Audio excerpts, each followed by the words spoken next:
Hello again and welcome back. I'm Andy Vining, reading episode 14 of my mother's diaries. And today we begin a new year and a new decade, 1950. Life in Britain was still being shaped by the years after the war. Rationing, careful spending, and making do at Hiltonbury Farm. Family life and farming went hand in hand. Busy days, visitors at the door, and always something needing to be done. So let me now take you back to Sunday, January the 1st, 1950. The year began quietly, though not quite as I would have liked. John was feeling very poorly indeed, quite rotten in fact, so the day did not start with much celebration. Still, life does not stop for a new year or a bit of sickness. So, because John was not well, Frank Dean very kindly took us all up to fetch Mother from Betty's. We had a nice lunch at Betty's, and I remember being glad of it. Simple things matter more when one of you is unwell. We were so late leaving Betty's that we missed Jean Thompson's party.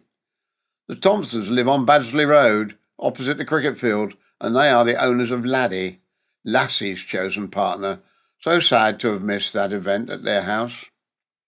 But anyway, that evening, I sat by the log fire in the dining room and wrote letters, thank you letters, to friends and relations, catching up after Christmas.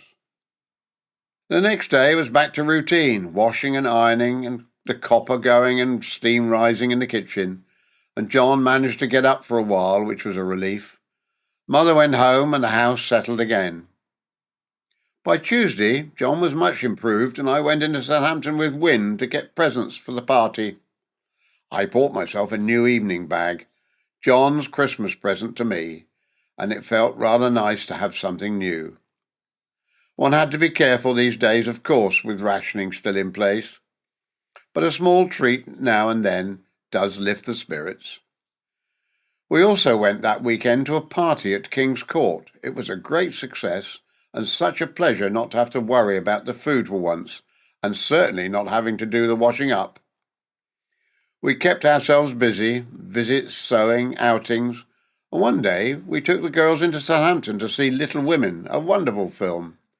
And later that evening there was dancing at the Cadena in Winchester, though personally I was too tired to fully enjoy it. Saturday brought the usual callers, as it often did, and Mother came to tea and stayed the night. That evening we went to the Growmore Club dinner at the Meadowbank Hotel. A terrific meal. Food being rationed as it was, one did not often have such abundance, and it felt quite a treat, being there amongst all those farmers. Sunday was quieter, cleaning, tidying, and seeing to the children who were not too well. The following week passed with the usual mixture of work and small pleasures. Washing, ironing, gardening, darning, and the occasional outing. We took the girls into Southampton for haircuts and clothing, always something needed with growing children. John, when he was able, went off to football at the Dell, something he always looked forward to. And I remember one Saturday in particular when Southampton were playing West Ham.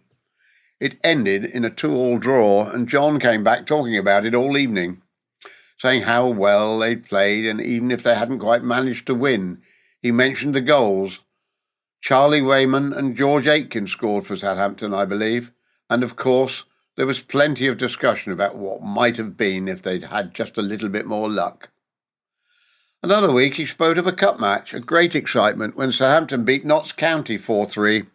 He said it was a real game, full of goals, Charlie Wayman again, along with Sid Cann and George Aitken getting on the score sheet. He always enjoyed those matches, and I think it did him good to get out among the crowd. And so life carried on, busy, full, and always moving. Then, quite suddenly, I was taken with a dreadful earache. It came on fiercely, the sort of pain that takes everything out of you, and I felt quite wretched. John fetched drops and tablets from the chemist for me, but it laid me low for several days. Then Dr. Sibley came, and Mother came to help, and Joan called in when she could. Poor Heather was ill at the same time, crying through the night with earache herself, her neck swollen and painful. Those were difficult days, the sort that never seemed ending when you are in them. We were fortunate, really, that the doctor could come so readily. The National Health Service has only been in place for a short while, and already it is making such a difference to a family like ours. Mother stayed on, thank goodness, and Joan bought ice cream for Heather, which cheered her up a little bit. Nora kindly offered to have Jennifer and Janet for a few days, which was a great help, and Andrew went with them. Then came Heather's birthday, though it was not as it should have been. She was still very unwell, and I felt quite a limp rag myself. Still, there were visitors and presents, and Mother came for tea and stayed for supper.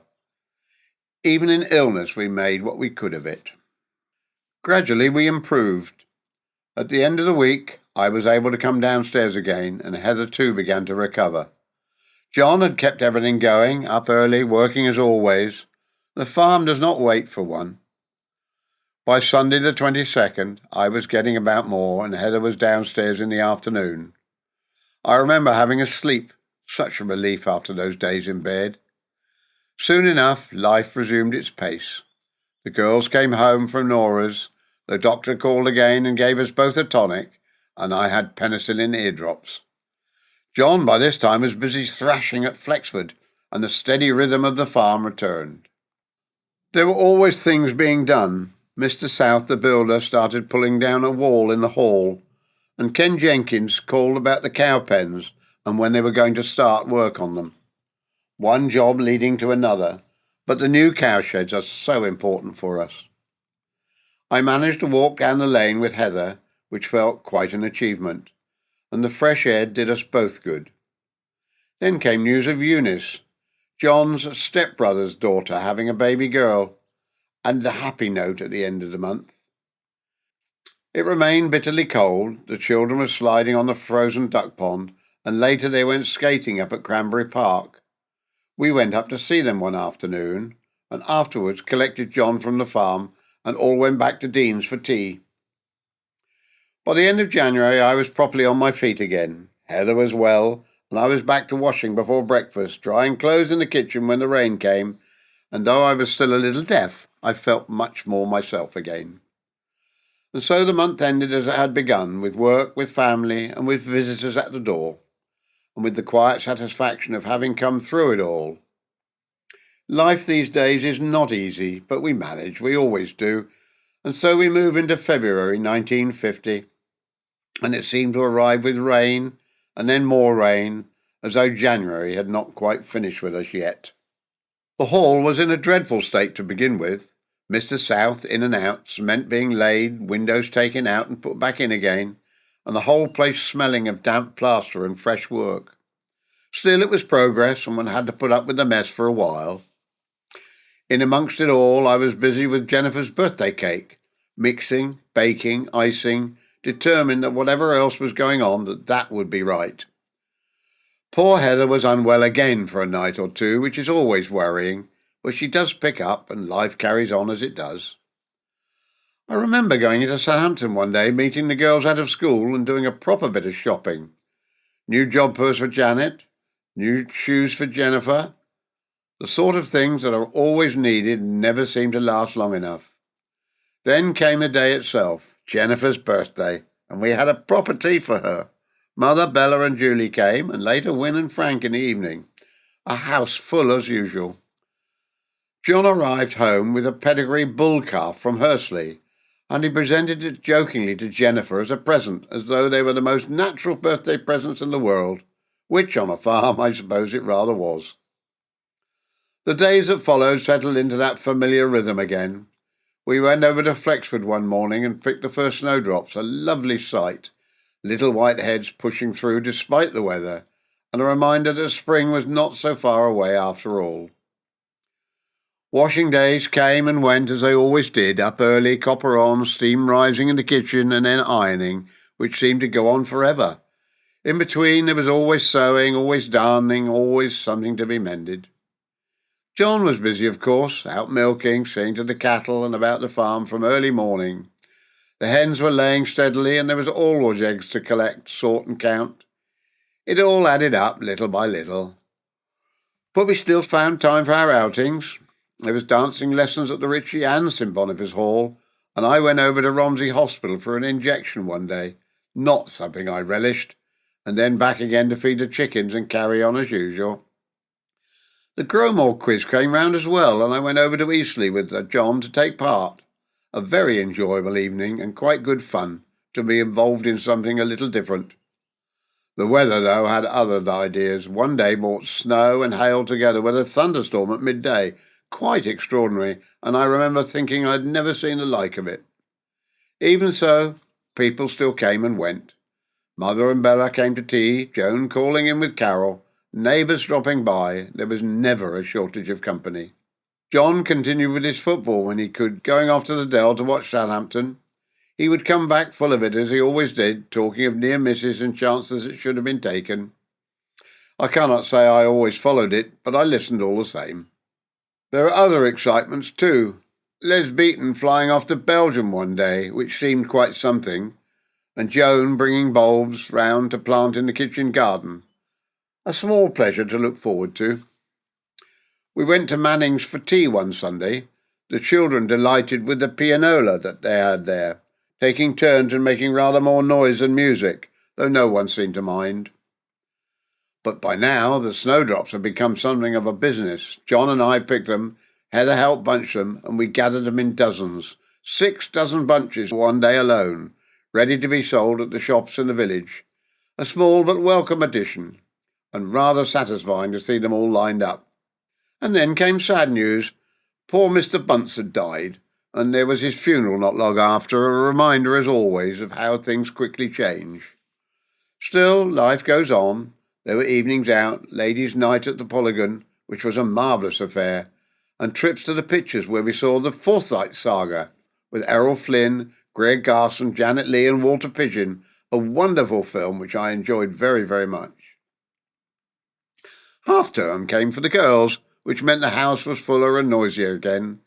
Jennifer had a friend over for the day, and there was always something happening. Laughter, chatter, and the usual muddle that comes with children. One Sunday we took snowdrops to Father's grave, a quiet moment amongst everything else, and later had visitors in for supper. And then, towards the end of the month, something rather bigger was in the air. The general election came on Thursday, the 23rd of February. There was talk everywhere of the general election, in shops, at dances, and over cups of tea. It seemed to matter to everyone. On the day itself, I went to vote, of course, calling at the doctor's about my ears on the way, and later we gathered at the Beatons to hear the results come in. We stayed up very late, into the early hours, listening. Round here at Eastleigh, it stayed Conservative, with David Price returned again. He's a very good friend of John's, though the country itself was much closer. Labour, led by Mr. Clement Attlee, only just holding on, and our amazing Mr. Churchill leading the Conservatives in opposition. The country, still recovering from the war, was choosing its future once again, and I remember thinking how uncertain everything still felt, even then.